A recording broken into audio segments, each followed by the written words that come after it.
उपकार सिंह जी। नमस्कार महाराज जी, वाहिगुरु जी का खालसा, वाहिगुरु जी की फतेह। महाराज जी, मैं एक रेस्टोरेंट बिजनेस चलाता हूँ, लेकिन मेरी एक कमजोरी है। अगर कोई मुझे कुछ कह देता है या थोड़ा सा भी उल्टा बोल देता है तो मैं बहुत परेशान हो जाता हूँ और मेरा मन काम से उठ जाता है। नहीं नहीं, एक कमजोर स्थिति है, इसे अच्छी बात नहीं कहते, बहुत कमजोर स्थिति है। हमें चाहिए कि अगर हमको कोई कह रहा है तो हम उसका उत्तर दें, आवश्यक है तो। हमें अपने व्यापार से, अपने कर्तव्य से, अपने ग्राहकों से, अपने समाज से उबना नहीं चाहिए। कुछ समाज में ऐसे भी लोग हैं जो डिस्टर्ब हैं, कई तरह के डिस्टर्ब होते हैं, बहुत अच्छी पोशाक में भी डिस्टर्ब होते हैं। अब वो आपसे खा करके वो लड़ेगा। हमको चाहिए उनके डिस्टर्ब में हम डिस्टर्ब ना हो, हम डट करके सामना करें, अपनी सफाई पेश करें। किसी भी तरह से हमको हारना नहीं है, हमको परास्त नहीं होना, हमको इतना गुस्सा नहीं कर लेना कि हम भी अपराधी बन जाए। आपके सपने में रोज सुदर्शन चक्र आता है? अरे बड़ी बढ़िया बात है यार, एक दिन मांग ले उनसे, कह दे। अब ऐसे भगवान का पार्षद, बहुत दिव्य पार्षद है सुदर्शन जी।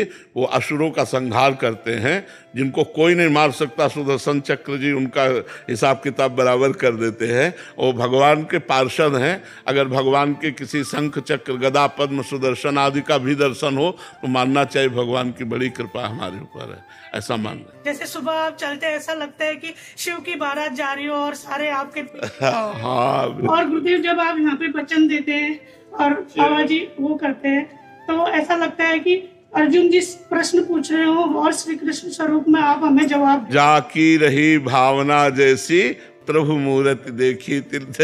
आपकी भावना विशुद्ध है, इसलिए आपको ऐसा नजर आता है। जितेश जी, राधे राधे राधे। महाराज जी, महाराज जी, मैं कुछ भी काम करने के लिए सोचता हूँ लेकिन मन विचलित रहता है। सुबह शाम थोड़ा पूजा पाठ भी करता हूँ पर मन की शांति नहीं मिल पा रही महाराज। देखो, मन की शांति करनी है तो नाम जप करना पड़ेगा।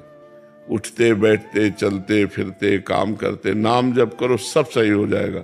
लोक का भी सिस्टम सही हो जाएगा और परलोक का भी सिस्टम सही हो जाएगा। नाम जप करो, नाम जप के बिना शांति नहीं प्राप्त होगी। चाहे जितना धन कमा लो, चाहे जितना बढ़िया मकान बना लो, चाहे जो व्यवस्था करो, जब तक चित्त भगवान से नहीं जुड़ेगा तब तक शांति प्राप्त होने की नहीं। हम अपना अनुभव, संतों की बात और शास्त्र की बात बताते हैं। तब लगी कुशल न जीव को, सपने हो मन विश्राम। जब लगी भजत न राम को, शोक धाम तज काम।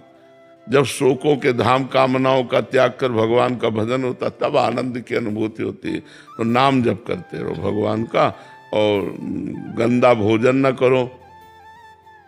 गंदा भोजन को मतलब मांस मछली जैसे है, शराब है, ये सब नशा पानी न करो कोई ऐसे गंदे, और भजन करो तो भगवान आनंद प्रदान करेंगे। धीरे धीरे पाप नष्ट होगा तो आनंद की अनुभूति होगी। विष्णु जी, महाराष्ट्र से। राधे राधे।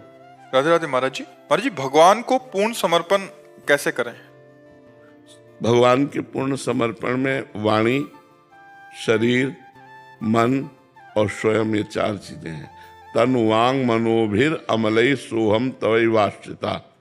तो मैं फंसा है शरीर में, तो पहला नियम लो कि शरीर से कोई भी भगवद विमुख कार्य हम नहीं करेंगे, पाप आचरण नहीं करेंगे, अधर्म आचरण नहीं करेंगे। और शरीर से जितने कार्य हो तदर्पिता अखिलाचारिता, वो भगवान को समर्पित करो। जो भी कर्म करेंगे धर्मयुक्त कर्म करेंगे, पाप कर्म नहीं करेंगे। और जो धर्मयुक्त कर्म करेंगे वो भगवान को समर्पित करेंगे। तो शरीर से होता है कर्म, और कर्म जब भगवान को समर्पित होता है तो शरीर समर्पित होने लगता है। फिर आया वाणी। वाणी से हम झूठ न बोलें, वाणी से हम छल कपट भरी भाषा न बोलें, वाणी से किसी को दुख देने वाली बात न बोलें। भगवान का नाम जप करें, मृदु बात करें, सत्य बात करें, अच्छी चर्चा करें, नहीं तो मौन रहें। तो ये वाणी भगवान को समर्पित हो गई। मन से किसी के दोष दर्शन न करें, मन से किसी का अहित न चाहे, मन गंदे मार्गों में जाए तो हटाकर भगवान के नाम में लगावे, बार बार मन को भगवान का चिंतन करवावे तो मन भगवान को समर्पित, और तन मन वाणी जब समर्पित हो जाती तो मैं स्वयं भगवान का दासत्व हो जाता है, मैं स्वयं भगवान को समर्पित हो जाता है। ये तीन संभालने की जरूरत है, तन मन और जबान। इस जबान में खान पान भी आता है, तो खान पान वही पवित्र जो भगवान को भोग लगावे, और वाणी से वो, इसमें दो इंद्रियां हैं, एक वाक इंद्रिय एक रसेंद्रिय जबान में, तो खान पान भगवान को भोग लगा के पावे, और वाणी से जो बोले सबका मंगल करने वाली बात बोले, झूठ न बोले, निंदा न करे, अपवित्र बात दुखद बात न बोले, भगवान का नाम जप करे। इसी से हम धीरे धीरे भगवान को समर्पित हो जाएंगे। नीरज शुक्ला जी, हरदोई से। राधे राधे महाराज जी, आपके चरणों में कोटि कोटि प्रणाम। महाराज जी, नाम जप और धर्म के मार्ग पर चलकर जो राधा रानी से मांगा वो दिया है, लेकिन इच्छाएं बढ़ती ही जा रही हैं, मन चंचल है, वो कहता है कि इच्छा पूरी करो चाहे जैसे करो। नहीं, चाहे जैसे में तो फिर पतित हो जाओगे, चाहे जैसे में पतित हो जाओगे। नहीं, हमारी चाह है, भगवान कृपा करें तो पूर्ण कर दें, नहीं तो हमें चाहे जैसे नहीं पूरी करनी। और विचलित हो जाता हूँ, अंदर ही अंदर पूछा करता। हाँ, नहीं, चाहे जैसा शब्द तो बहुत खतरनाक है, तो फिर हम गलत मार्ग का अनुसरण कर सकते हैं, गंदे मार्ग का अनुसरण नहीं। चाहे जैसे नहीं, धर्म से हम प्राप्त करना चाहते हैं और भगवान से हम अपनी इच्छाओं की पूर्ति चाहते हैं तो मंगल हो जाएगा। भगवान से इच्छा पूर्ति के लिए भजन की आवश्यकता है, हम जितना भजन करेंगे उतना ही भगवान हमारी इच्छाओं की पूर्ति करेंगे। कभी कभी लगता है जैसे कि मेरा बाबा ऐसा कंप्यूटर है गुरुदेव, इसके बाद विचलित हुआ, छुट्टी लिए चला आया। कभी कभी लगता है बाबा नहीं होगा किसके पास होगा। हाँ, पर भगवान कोई न कोई बाबा तैयार कर देंगे भगवान की सृष्टि। मेजर ईशव धमन जी, राधे राधे राधे महाराज जी। महाराज जी, मुझे ज्ञात है कि मेरा पहला दायित्व देश की रक्षा व सेवा है, परंतु कभी कभी महसूस होता है कि मैं अपने परिवार या माता पिता के लिए पूरी तरह से जो कार्य करना चाहिए वो नहीं कर सकता। ये असंख्य सैनिकों और जो अपने घर से दूर रह रहे हैं उन सबका प्रश्न है महाराज जी, ऐसे में हमें क्या करना चाहिए? लेकिन आप सम्माननीय पूरे राष्ट्र में हैं, जो हमारे राष्ट्र सैनिक है, जो ना सम्मान करे बहुत मंद बुद्धि का आदमी है, जो राष्ट्र सैनिकों को सम्मान न दे। तो जैसे आप संत का सम्मान करते हैं तो किस लिए करते हैं? उसने अपने परिवार का त्याग किया, उसने संसार के सुखों का त्याग किया और अपने को समस्त सुखों से हटाकर और भजन करके दूसरों का मंगल किया, परहित किया, परोपकार किया। इसीलिए संत को हम प्रणाम करते हैं। तो बस जैसे संत वैसे भारत के सैनिक, उन्होंने अपने परिवार के संबंध की जो पुष्टता चाहिए उसका त्याग किया। जैसे बच्चा चाहता है पापा हमारे नजदीक रहे, पत्नी चाहती हमारा पति हमारी आंखों के सामने रहे, माँ चाहती बेटा हमारे सामने रहे, लेकिन सबसे दूर और पता नहीं कितना दूर कभी मिलन ही ना हो। संत को तो यह है कि उसने जानबूझकर सब त्याग कर भजन में तो जीवित तो है, लेकिन आपके जीवन का भी ठिकाना नहीं है कि पता नहीं लौट के आना हो कि ना आना हो। ये प्राण रूपी पुष्प देश की बलिवेदी पर चढ़ जाए, किस समय कहाँ कैसा आर्डर और वहाँ जा कर के कैसा हो। तो इसीलिए सम्माननीय है और इसीलिए जो बड़े बड़े यज्ञकर्ताओं को सुख प्राप्त होता है स्वर्ग का, वो केवल आपका राष्ट्र के प्रति प्राण त्याग देने पर स्वर्ग का सुख प्राप्त होगा। और कहीं राधा राधा नाम जप करते हुए प्राण त्यागा तो भगवत प्राप्ति हो जाएगी। आपका कोई छोटा मोटा धर्म नहीं, राष्ट्र धर्म में आप हैं तो आप एक संत के समान हैं। और ऐसा जीवन भी है, कहीं चाहे बॉर्डर में खड़ा कर दे, चाहे हिमालय में खड़ा कर दे, चाहे युद्ध में खड़ा कर दे, बिल्कुल प्राणों को बलिदान किए हुए आप लगे हुए हैं।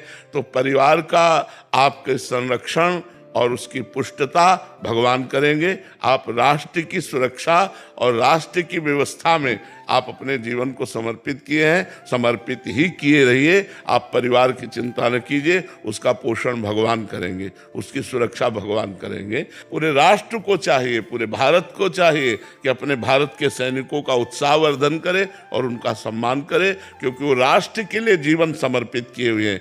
जवान जाता है, अंग भंग हो जाता है, प्राण निकल जाते हैं, जब वो आतंकवादी हमारे भारत में प्रवेश करते हैं, सूचना मिल गई तो हमारे राष्ट्र के जवान जाते हैं, कभी कभी शहीद भी हो जाते हैं। तो अपने प्राणों का बलिदान करना कोई छोटी मोटी बात। अभी नया ब्याह हुआ या अभी छोटा बच्चा है, अभी परिवार के सब आशा लगाए हुए हैं कि छुट्टी में आएंगे, वो सब आशा ऐसी की धरी रह जाती है। तो संत और सैनिक ये सम्मान के योग्य हैं, इनको सदैव सम्मान देना चाहिए। तो हम भारत के सैनिकों से प्रार्थना करते हैं कि आपका बहुत बड़ा पद है और भगवान उस पर विशेष कृपा करते हैं, क्योंकि वो राष्ट्र की सेवा में समर्पित है। ये दुख तो सहना ही पड़ेगा हर राष्ट्र के सैनिक को, अपने परिवार का वियोग दुख। अगर परिवार के प्यार को अंदर रखेगा तो कमजोर हो जाएगा। नहीं, परिवार का प्यार दूसरे नंबर पर जब छुट्टी हो, जब तक तैनात है तो राष्ट्र का प्यार हमारे हृदय में जागृत रहना चाहिए। आप लोग बहादुर हैं, आप लोग भगवान के पार्षद हैं, राष्ट्र के रक्षक हैं, इसलिए आपकी पदवी सबसे बड़ी है। आप ये चिंता न करें, आपकी पदवी सबसे बड़ी। पूरा देश सैल्यूट करता है हमारे सैनिकों को। जब कोई शहीद होता है ना, तो ऐसा हर एक व्यक्ति को लगता है मेरा भाई शहीद हुआ है, मेरा जन शहीद हुआ है, ऐसा दुख होता है। और जिनको नहीं होता है उनके विवेक नहीं है, उनके बुद्धि नहीं है, वो स्वार्थी हैं, इसलिए ऐसा उनको लगता है। नहीं, कोई भी देश प्रेमी जब देश का जवान शहीद होता है तो उसको ऐसे ही लगता है जैसे मेरा भाई शहीद हुआ हो। तो इसलिए आप चिंता न करें, आप पूज्य हैं, आप सम्माननीय हैं। और जी ऐसे इलाके भी हैं जहाँ 4-4, 5-5 महीने पहाड़ी पे चढ़ा दिया जाता है, वहाँ बर्फ गिरी हुई है, बर्फ का ही एक पूरा बना के उसके अंदर ही रह रहे हैं। और बिल्कुल, ना बिल्कुल, टावर है, बड़ा, ना बिल्कुल। खाने के लिए ताजा भोजन है, एक पैकेट्स में जाता है। और मतलब अगर आलू भी जा रहा है तो ऐसा पत्थर जैसा आलू हो जाता है, उसको पानी में डाल के यहाँ कैसे रह रहे हैं। बिल्कुल नहीं, बहुत कठिनतम कष्ट जीवन है में, हमारा। हाँ बहुत कष्ट में जीवन जी। मर्जी, आप कह रहे हैं कि आपने अज्ञानतावश 1.5 साल पहले 5 लाख महामृत्युंजय मंत्र का जप करने का संकल्प लिया था, फिर बाद में पता चला कि बिना दीक्षा के मंत्र जप नहीं करना चाहिए। तो महाराज जी, अभी मैं अपने संकल्प को पूरा कैसे करूं? मतलब अभी या मेरा मार्गदर्शन करें, मैं अभी क्या करूं महाराज जी? तो किसी महापुरुष से दीक्षा ले लो और फिर जप करो। 5 लाख कोई बहुत ज्यादा थोड़ी होता है। किसी संत से दीक्षा ले लो और जप करो। अभी मनुष्य जीवन तो हमें प्राप्त है, अधिकार तो है ही हमारा जपने का। तो आप किसी संत से दीक्षा ले लो और पूरा करो से 5 लाख को। मान नहीं रहे दीक्षा के लिए। जी, दीक्षा के लिए मना कर रहे हैं माता पिता, तो इस स्थिति में हम क्या करें?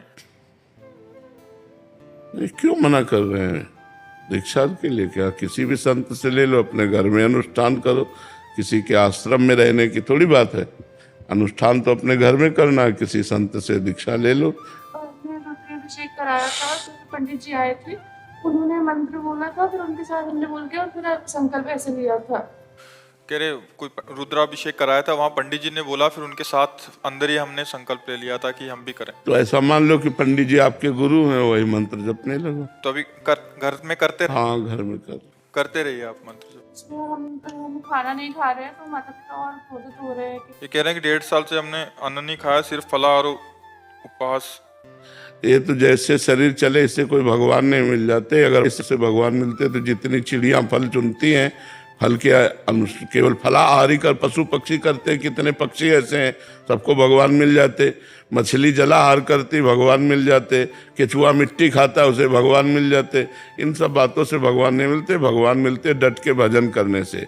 दैन्य भाव होके, दिखावा ना करके, अंदर ही अंदर खूब भजन करो, भगवान के लिए रो, इसी से भगवान की प्राप्ति होती है। अब एक सेव कितने का मिलता है? 30 किलो है, अगर एक सेव खरीदा जाए तो कितने का मिलेगा? 40 या 40 रुपये। हाँ, अब सही दाम बताया, 40 रुपये का। और 20 रुपये का, 25 रुपये का आधा किलो आटा मिल जाएगा कि नहीं मिल जाएगा? तो बढ़िया उसकी 2 रोटी बनाओ, 2 परवल की सब्जी रख लो और डट के उसको पाक और डट के भजन करो। अगर 24 घंटे में एक सेव भी खा रहे हो तो 40 रुपया का खर्चा हो रहा है। और 2 रोटी सुबह, 2 रोटी शाम पाओ और 2 परवल की सब्जी, थोड़ी घिया की सब्जी दोनों टाइम, तो हमें लगता है 50 रुपये में बढ़िया भोजन हो गया। और ये अहंकार भी नहीं कि हम फलाहार करते हैं, और खूब भजन करें, डट के भजन करें। भजन करने से मतलब है जी। रिद्धि मित्तल जी, श्री हरिवंश महाराज जी। महाराज जी, अलग अलग जन्मों में अलग अलग दीक्षा गुरु होते हैं, या जब तक भगवत प्राप्त? नहीं, भगवत प्राप्ति अलग। हमने पहले पीछे जन्म में दीक्षा नहीं ली, पीछे जन्म में भजन नहीं हुआ। अगर भजन हुआ होता तो भगवत प्राप्ति हो गई होती। मतलब जो हमें भजन चाहिए वो भजन नहीं हुआ। अब मुझे अवसर मिला है, अब मुझे चाहिए डट करके भजन करके और इसी जन्म में हम अपना परलोक संभाल लें। कहीं हम सुअर कुत्ता न बने, कहीं हम ऐसे पशु पक्षी मुर्गा बकरा न बने, नहीं उबाल के खा डालेंगे लोग, नहीं ऐसे ऐसे लोग उबाल के खा जाएंगे। तो हम भगवान से प्रार्थना करें कि अगर हमारे भजन में चूक हो तो मुझे फिर मनुष्य जन्म मिले और फिर संतों का संग मिले, ऐसे सद्गुरु मिले जिनकी कृपा दृष्टि से हम आपको प्राप्त कर सकें। तो हमारी तो यही सोच रहेगी कि इसी जन्म में काम हो जाए, क्योंकि देखो आज के 35 वर्ष पहले मोबाइल की सृष्टि नहीं थी। आज आप मोबाइल के बिना रह नहीं सकते, समझ रहे ना, कलयुग का फांस देखो कितना बड़ा। आज के 35 वर्ष पहले मोबाइल नहीं था और सब आराम से जी रहे थे, सब काम चल रहा था।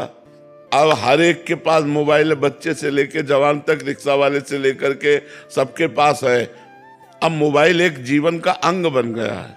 कलयुग का कैसा प्रभाव कि हम हर समय बहिर्मुख बने रहे। अब आगे पता नहीं और कौन सा हाल आएगा कि हम भजन कर पाएंगे कि नहीं कर पाएंगे। बहुत खतरनाक है।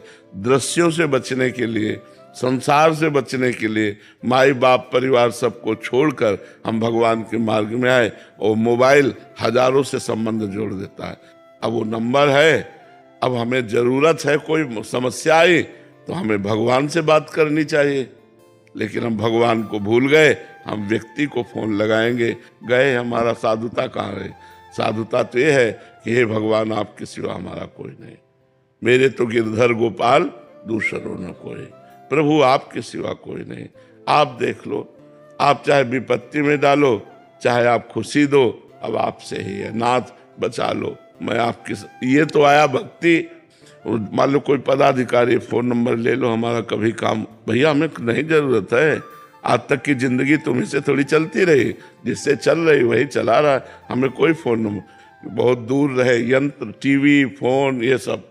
प्रभु जी फोन ने तो इतना दूर कर दिया कि अब कहीं भी 4 लोग अगर बैठे हो तो वो आपस में अगर कर परिवार के भी 4 सदस्य बैठे हैं तो वो फोनों में लगे रहते हैं। आपस में बात करने की जो वार्ता वो तो बिल्कुल ही खत्म हो गई। बिल्कुल बिल्कुल बिल्कुल। जड़ भरत जी की जैसी स्थिति हिरण की वजह से हुई, ऐसी फोन ठीक है, कहीं ना कहीं पतन का कारण बन रहा है। छोटे छोटे बच्चे, भाई बहन सब इन्हीं को देख देख करके बहुत ही पागलपन चढ़ा देता है। जैसे हम कोई दृश्य देखें ना तो उसका प्रभाव पड़ता है। अगर हम सत्वगुण दृश्य देखें, मोबाइल में कुछ अच्छाइयाँ भी हैं कि आप लोग बैठे हो मोबाइल की वजह से बैठे हो, नहीं आप प्रवचन सुने और आप आए, किसी संकट में हो तो आप किसी को अपनी परिस्थिति बता सकते हो, फोन के द्वारा बुला सकते हो। मान लो संसारिकता में एक दूसरे के संबंध में बड़ा महत्व रखता है, लेकिन अगर इसका सही प्रयोग किया जाए तो, गलत अगर प्रयोग किया गया तो बहुत हानिकारक है। हर समय इसे नहीं प्रयोग करना चाहिए, इसका स्विच ऑफ भी कर देना चाहिए कि 2, 4, 6 घंटे जब हम भजन साधन पूजन में लगे तो स्विच ऑफ रखा है। 1-1.5 साल का बच्चा है तो माता पिता उसको, वो अपने मस्ती में रहे इसलिए उसको फोन दे देते हैं, और बहुत सारी नई बीमारियों का सृजन हो रहा है महाराज जी, कि उनको इतनी लत लग जाती है कि उनको पता ही नहीं, दुनिया उनकी एक अलग दुनिया बन जाती है फोन से। एक उसी का संरचना करते रहते हैं अपने माइंड में, और फिर बहुत आगे चल के गलत, छोटे छोटे बच्चे गलत मार्ग में चले जाते हैं। बिल्कुल छोटे बच्चे बिना मोबाइल को देख, वो एक आंख मोबाइल पे होगी, वो एक ऐसे चल रहा है बस ऐसे करके। हाँ, तो सब चिंतन बिगड़ गया, सब बाहरी चिंतन आ गया, बाहरी चिंतन। इसीलिए कह रहे हैं कि अभी तो भजन का करना थोड़ा सा, पता नहीं आगे और कौन सी सृष्टि हो जाए। भजन देखो माहौल बदलता जा रहा है ना। हमें लगता है 30-35 वर्ष ही पहले की बात है, गर्लफ्रेंड बॉयफ्रेंड नहीं था, लिव इन रिलेशन नहीं था। देखो नई नई चीजें आ गई ना विषय सेवन के लिए। आगे पता नहीं और कौन सा ऐसा प्राविधान आ जाए जिसमें पशुता बढ़ जाए, मनुष्यता ही ना रहे, पशुता ही बढ़ जाए। कैसे भजन होगा? भजन और भोग एक साथ नहीं होते। महाराज जी सिंगल फैमिली में थोड़ी परेशानी आ जाती है, जैसे मिसेज है और फोन, बच्चे, एक छोटी बच्ची है उसको दिखाने के लिए फोन देख मजबूरी पड़ जाती है।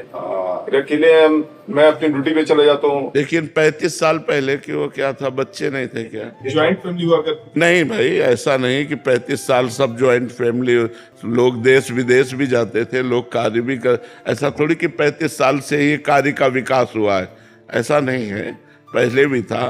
तो धायमा रखी जाती थी। अगर आप बहुत बिजी हो, पति पत्नी दोनों नौकरी में हो, तो धायमा रखी जाती थी जो बच्चे की सेवा सुरक्षा व्यवस्था करती थी, और अपनी अपनी ड्यूटी से आकर अपने परिवार का प्यार भरा जो व्यवहार है वो करके ऐसे चलते थे। मोबाइल जरूरी थोड़ी, छोटे छोटे बच्चों को वो मोबाइल संस्कार उनका बिगाड़ देते हैं। अब देखो कौन बच्चा अपने माता पिता के पैर छूता है? रोज सुबह उठकर धरती के पैर छूना, माता पिता के पैर छूना, भगवान का स्मरण करना, जो संस्कार हमें दिए गए थे बच्चेपन में वो आज भी है। भैया ने सिखाया था, माँ ने सिखाया था कि उठते कराग्रे वस्ते लक्ष्मी कर मध्य सरस्वती, और पृथ्वी के पैर छूना और बड़ों के पैर छूना। तो अब जैसे सुबह उठते हैं तो ये सब करके भगवान का स्मरण करके बड़े बड़े भक्तों को नमस्कार करते हैं, बड़े जो भक्त याद आते हैं सबको नमस्कार करके, हे भगवान हम आपकी शरण में, आज का दिन आपकी शरणागति से भरपूर जाए, कोई गलती न होने पावे, कोई दोष न होने, और ऐसी दिनचर्या। अब सुबह से मोबाइल में लगे हो, 9 बजे तक सो रहे हो, कोई भजन साधन नहीं, तो पशुता तो आएगी ही आएगी, मनुष्यता थोड़ी आएगी, पशुता ही आएगी। नौजवान बच्चे महाराज जी पूरी रात, अभी बच्चे आते रहते हैं, मिलते रहते हैं, तो महाराज जी 8-8 घंटे लगातार रील्स में निकल जाते हैं, 4-4 5-5 घंटे, और 2-2 से 3-3 4-4 बज इतना जाते हैं। समय बर्बाद हो रहा। अब ये पढ़ पाएंगे? भाई हमें पढ़ने के लिए भी एकाग्रता चाहिए। जैसे एक तपस्वी की एकाग्रता, ऐसे एक वैज्ञानिक की एकाग्रता, जैसे एक ब्रह्मचारी की एकाग्रता, ऐसे एक विद्यार्थी की एकाग्रता। विद्यार्थी एक तपस्यामय जीवन है, व्यसन रहित, व्यभिचार रहित, पवित्र चिंतन, पवित्र स्वभाव, तो विद्या अध्ययन में आगे उन्नति होती है। अब छोटे छोटे बच्चे हुक्का पीने लगे, बहन बेटी सिगरेट पीने लगी, नशा करने लगी, तो ये बहुत हानिकारक हो रहा है समाज में, जो ये गलत संस्कार बढ़ रहे हैं। तो हमें लगता है इसी जन्म में भजन